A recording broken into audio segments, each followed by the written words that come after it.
এখানে বৃক্ষের উপরে ময়ূর দাঁড়িয়ে থাকে সেই দৃশ্য এই জঙ্গলের মধ্যে দেখতে পাবেন। এভাবে দর্শন হবে এই মুখরায়ের গ্রামে। গাছের উপরে ময়ূর দাঁড়িয়ে থাকার দৃশ্য দেখবেন।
প্রিয় ভক্ত, আমি রয়েছি রাধারানীর নানির বাড়ির পথে।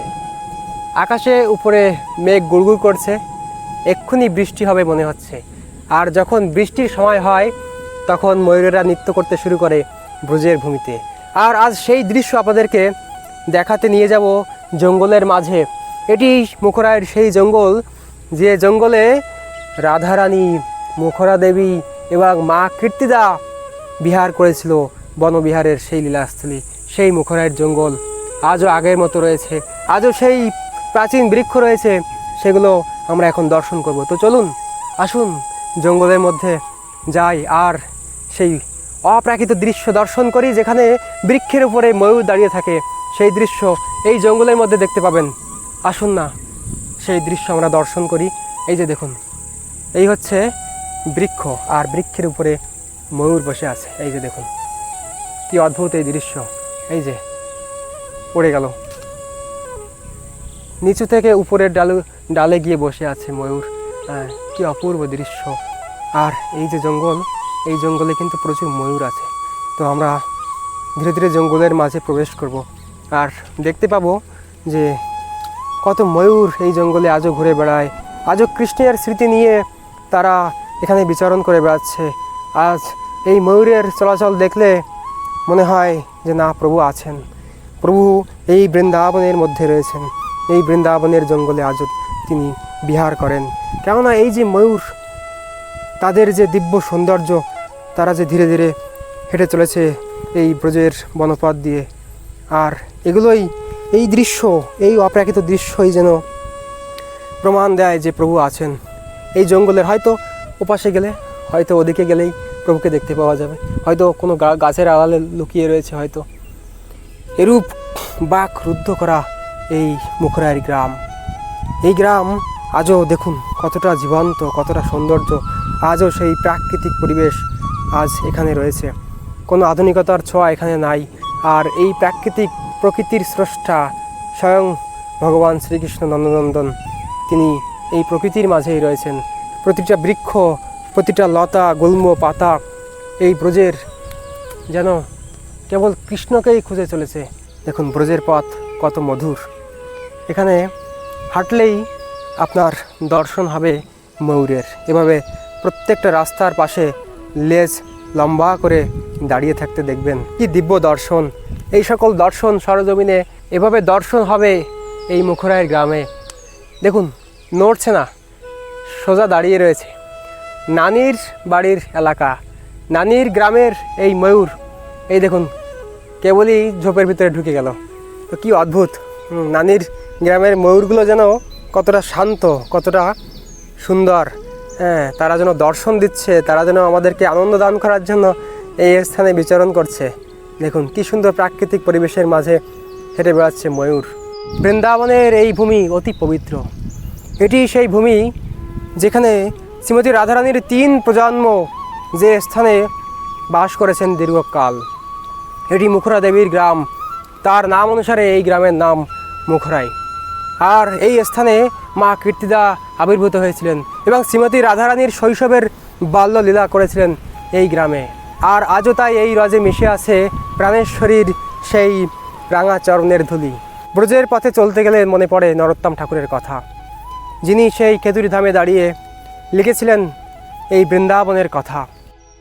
বৃন্দাবন রম্যস্থান দিব্য চিন্তামণি ধাম, রত্ন মন্দির মনোহর। আজও সেই মনোহর প্রাকৃতিক পরিবেশ এই ব্রজের মধ্যে বিরাজ করছে। গাছের উপরে ময়ূর দাঁড়িয়ে থাকার দৃশ্য দেখবেন, চলুন এই মুহূর্তে দেখাবো। এই যে দেখুন কি অদ্ভুত ভূমি এই বৃন্দাবন ধাম। দেখুন যেখানে গাছের উপরে ময়ূরের লেজ ঝুলতে থাকতে দেখা যায়। ময়ূর বসে আছে গাছের ডালের উপরে, তার লেজ ঝুলে আছে। এই দৃশ্য যেন স্মরণ করায় আজও বৃন্দাবন বিহারী বৃন্দাবনে বিহার করে বেড়াচ্ছেন ব্রজে, তিনি আজও লীলা করে বেড়াচ্ছেন। তা না হলে এই ময়ূর কেন আসবেন? কেন এই পড়ন্ত বিকালে এইভাবে গাছের ডালে লেজ ঝুলিয়ে বসে থাকবে? কেন এভাবে বৃন্দাবনের মাটিতে তাদেরকে এইভাবে ঘুরে বেড়াতে দেখা যাবে? তার তো একটাই কারণ, যে আমরা রয়েছি, আমরা এখানে বিচরণ করে বেড়াচ্ছি, কারণ আমাদের প্রভু রয়েছে আমাদের সঙ্গে। প্রভুর লীলা সৌন্দর্য বৃদ্ধি করার জন্য আমরা এখানে আজও বিচরণ করে বেড়াচ্ছি।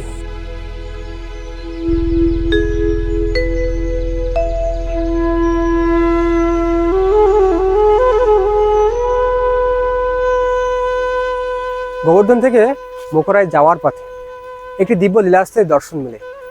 এই যে প্রকাণ্ড বটবৃক্ষ দেখতে পাওয়া যায়, এটি এক অদ্ভুত লীলাস্থলী। 500 বছর পূর্বে যখন শ্রীমন গৌরাঙ্গ মহাপ্রভু এই স্থানে এসেছিলেন, রাধাকুণ্ডের তটে বসে যখন রাধাকুণ্ডকে আবিষ্কার করেছিলেন, তখন মুখরায় যাওয়ার পথে এই বটবৃক্ষের নিচে এসে তিনি কিছুক্ষণ উপবেশন করেছিলেন, এমনটাই এই ব্রজবাসীদের মুখে শোনা যায়। এই স্থানটি আজও বড়ই মনোরম এবং এখানে আমার পেছনে দেখতে পাচ্ছেন যে বটবৃক্ষ, এবং ঠিক এপাশে রয়েছে একটি অশ্বত্থ বৃক্ষ। আর এই যে বটবৃক্ষ এত প্রকাণ্ড, আপনারা যদি একটু লক্ষ্য করেন দেখতে পাবেন যে একটাই বৃক্ষ যার এই ঢালটার সঙ্গে জয়েন্ট হয়েছে। এবার দেখুন এদিকটায় কতটা প্রকাণ্ড, কি দিব্যতা এই স্থানের, কি অদ্ভুত বিকট এই বটবৃক্ষ। আজও শ্রীমদ মহাপ্রভুর লীলার সাক্ষী হয়ে দাঁড়িয়ে রয়েছেন এই বটবৃক্ষ। আমরা চলে এসেছি রাধাকুণ্ডের তটে, সেই মুখরাই গ্রাম হইতে।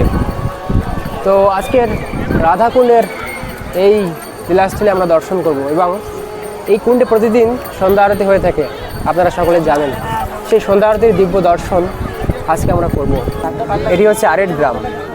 এখানে এই মুহূর্তে কুণ্ড দেখা যাচ্ছে বটে, কিন্তু সেই সময় এই স্থান কেবল একটি ধান ক্ষেতে রূপায়িত ছিল। আর এখান থেকে ঠিক 550 বছর পূর্বে শ্রীমন মহাপ্রভু এই স্থানে এসেছিলেন, এবং এখানে এই শ্যামকুণ্ডের পাড়ে বসে শ্রীমন মহাপ্রভু তিনি তার নিজ এই লীলাস্থলকে পুরো প্রকট করেছিলেন। মহাজন বলে থাকেন সর্বদা নিত্যলীলা এই স্থানে প্রবাহিত হয়ে চলেছে। আর শ্যামকুণ্ড রাধাকুণ্ডের পাড়ে রয়েছে অসংখ্য কুঞ্জ। শ্রীমতী রাধারানী সখীদের সঙ্গে আজও এই মানস পাবন ঘাটে আসেন, নিত্য বিহার করেন, নিত্য স্নান করেন এই ঘাটে, এমনটাই শাস্ত্রে বর্ণিত রয়েছে। তো আজকে আমরা এই দিব্য কুণ্ডের মহিমা সম্পর্কে জানব এবং এই শ্রীকুণ্ডের দর্শন করব। বৃন্দাবনের একটি অতি প্রাচীন লীলাস্থলী এই রাধাকুণ্ডের তট। এটি হচ্ছে জাহ্নবী সিটিং প্লেস, অর্থাৎ শ্রীমন নিত্যানন্দ প্রভুর ধর্মপত্নী তিনি সেই ব্রজধামে যখন এসেছিলেন তখন এই স্থানে উপবেশন করেছিলেন। আর আজও তাই ভক্তরা এখানে আসেন এবং মা জাহ্নবী দেবীর দর্শন করে যান। এটি হচ্ছে মা জাহ্নবী দেবীর স্থান, যেখানে তিনি এসেছিলেন এবং উপবেশন করেছিলেন। বৃন্দাবনের হৃদয়, ব্রজের মুকুটমণি, অসংখ্য তীর্থেরও শ্রেষ্ঠ তীর্থ শ্রী শ্রী রাধাকুণ্ড শ্যামকুণ্ড। আজ আমরা শুধু একটি কুণ্ডের ইতিহাস শুনব না, আজ আমরা প্রবেশ করব সেই রাত্রিতে যেদিন প্রেম নিজেই জলরূপ ধারণ করেছিল। কার্তিক মাস, কৃষ্ণপক্ষের অষ্টমী। ব্রজভূমির আকাশে নেমে এসেছে এক অপার্থিব রজনী। কিন্তু তার কিছুক্ষণ আগেই ঘটে গেছে এক ভয়ঙ্কর ঘটনা। আরিষ্টাসুর, এক ভয়ঙ্কর অসুর, যে বিশাল বিষের রূপ ধারণ করে ব্রজবাসীদের মধ্যে আতঙ্ক ছড়িয়ে দিয়েছিল। তার গর্জনে কেঁপে উঠেছিল গোচারণ ক্ষেত্র। গোপ গোপীরা ভয়ে চিৎকার করে উঠল, হা কৃষ্ণ রক্ষা করো। তখন নন্দনন্দন শ্রীকৃষ্ণ সকলকে আশ্বস্ত করে আরিষ্টাসুরের সম্মুখে উপস্থিত হলেন। এক ভয়ঙ্কর যুদ্ধের পর শ্রীকৃষ্ণ সেই অসুরকে বধ করলেন। ব্রজবাসীরা আনন্দে উল্লাসিত হলেন। কিন্তু সেই রাতেই ঘটল এক মধুর লীলা। রাসস্থলীতে শ্রীকৃষ্ণ শ্রীমতী রাধারানী ও সখীদের নিকট এগিয়ে এলেন।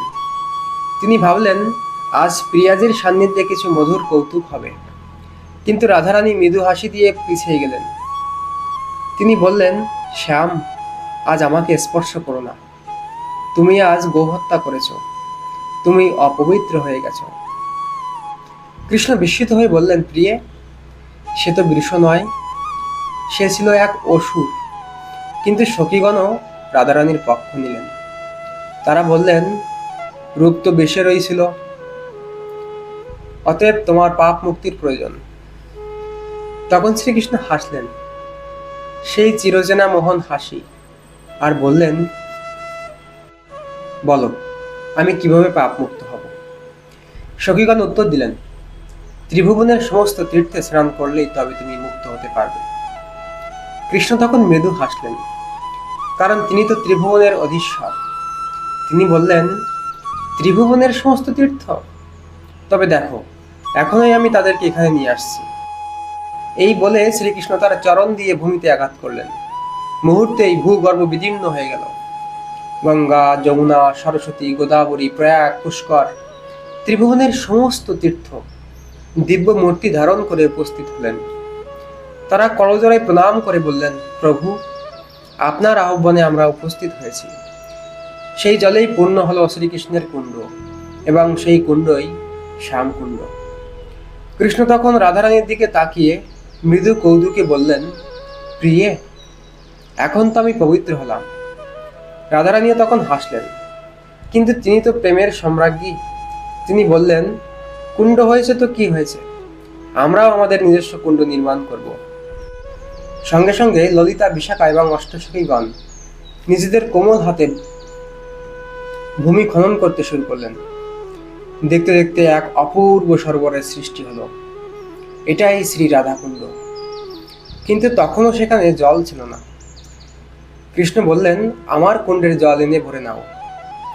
রাধারানী তৎক্ষণাৎ উত্তর দিলেন, না, তোমার কুণ্ডে তো গোবদের স্পর্শ রয়েছে, আমরা মানসী গঙ্গার জল এনে ভরব। এই কথা শুনে সকল তীর্থ দেবদেবী গভীরভাবে কাতর হয়ে উঠলেন। তারা ভাবলেন, আমরা যদি রাধারানীর কুণ্ডে স্থান না পাই তবে আমাদের জীবনই বৃথা। সকল তীর্থ দিব্য মূর্তি ধারণ করে শ্রীমতী রাধারানীর চরণে প্রণাম করলেন। তারা বললেন, হে রাধে, ব্রহ্মা, শিব, এমনকি লক্ষ্মী দেবীও আপনার মহিমার সীমা জানেন না। আমাদের একটি প্রার্থনা, আমাদেরও আপনার চরণে স্থান দিন, আপনার কুণ্ডে আমাদেরকে থাকতে দিন। রাধারানী সখীদের দিকে তাকালেন, তারপর শ্যামসুন্দরের দিকেও একবার চাইলেন, আর মৃদু হাসলেন। তিনি বললেন, তবে এসো, তোমরা সবাই আমার কুণ্ডে প্রবেশ করো।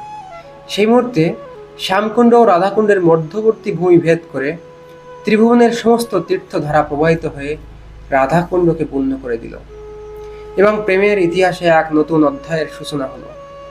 তখন শ্রীকৃষ্ণ ঘোষণা করলেন, হে রাধে, তুমি যেমন আমার সর্বাধিক প্রিয়া, তেমনি তোমার রাধাকুণ্ড আমার সর্বাধিক প্রিয়। আমি প্রতিদিন এখানে স্নান করব। লাডলিজিও বললেন, যে ব্যক্তি ভক্তি ভরে এই রাধাকুণ্ডে স্নান করবে অথবা এর তীরে বাস করবে, সে আমার অত্যন্ত প্রিয় হয়ে উঠবে। সেই থেকে আজও কার্তিক মাসের বহুল অষ্টমীর রাত্রিতে লক্ষ লক্ষ ভক্ত রাধাকুণ্ড, শ্যামকুণ্ডে স্নান করতে আসেন। কারণ এটি শুধু একটি তীর্থ নয়, এটি প্রেমের সর্বোচ্চ প্রকাশ। এখানে জল নয়, প্রবাহিত হয় রাধাকৃষ্ণের অনন্ত প্রেম। আসুন, আমরা দূর থেকে নয়, হৃদয়ের অন্তঃস্থল থেকে প্রার্থনা করি, হে শ্রী রাধে, একদিন আমাকেও তোমার রাধাকুণ্ডের তীরে এক বিন্দু প্রেম ভিক্ষা দিও।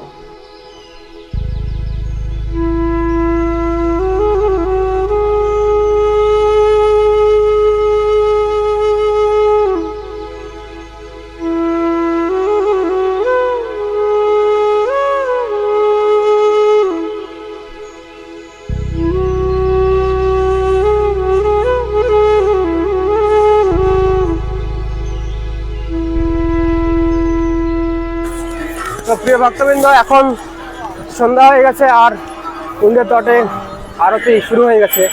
আমরা সেই দিব্য দর্শন করব, কুণ্ড আরতি আমরা দর্শন করব। দেখতে পাবেন ভক্তরা কুণ্ডের তটে এসে সমবেত হয়ে একসঙ্গে আরতি করছে। সেই দিব্য দর্শন আমরা এখনই করতে এসেছি কুণ্ডের তটে।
তো প্রিয় ভক্ত, মায়াপুর থেকে আমাদের এই বৃন্দাবনের রাধাকুণ্ড তটে আমরা একজন ভক্তকে পেয়ে গেছি, যিনি একজন কথাবাচক এবং ভাগবত পাঠকও বটে।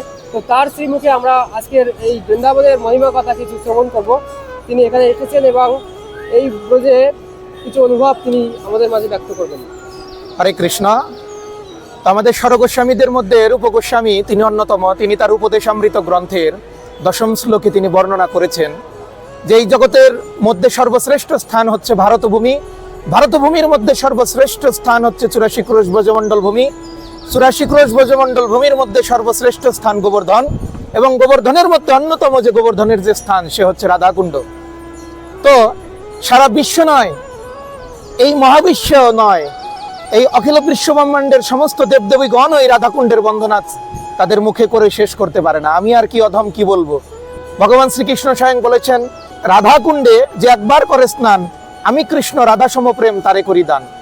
তো তাই এই যে রাধাকুণ্ড তটে আমরা এসেছি, সাধুগুরু বৈষ্ণবের সাথে আমরা হরি কথা শ্রবণ করছি, আরতি দর্শন করছি, রাধা কৃপা কটাক্ষ শ্রবণ করলাম।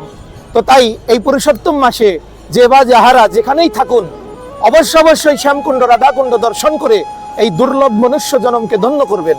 প্রভুদের অসংখ্য ধন্যবাদ, আমার মতো অধম আমাকে সুযোগ দিয়েছেন আপনাদের কাছে। তো আপনারা একজন বৈষ্ণবের শ্রীমুখে শ্রবণ করলেন এই রাধাকুণ্ডের মহিমা। অনন্ত দেবও যদি এই লীলা তার অনন্ত মুখে ব্যক্ত করার চেষ্টা করে, তবেও সে অপারক। বৃন্দাবন ধামের আজকের এই দর্শনটি আপনাদের কেমন লেগেছে অবশ্যই কমেন্ট করবেন। সেই সঙ্গে সঙ্গে আজকের ভিডিওটি এখানেই শেষ করছি। রাধে রাধে।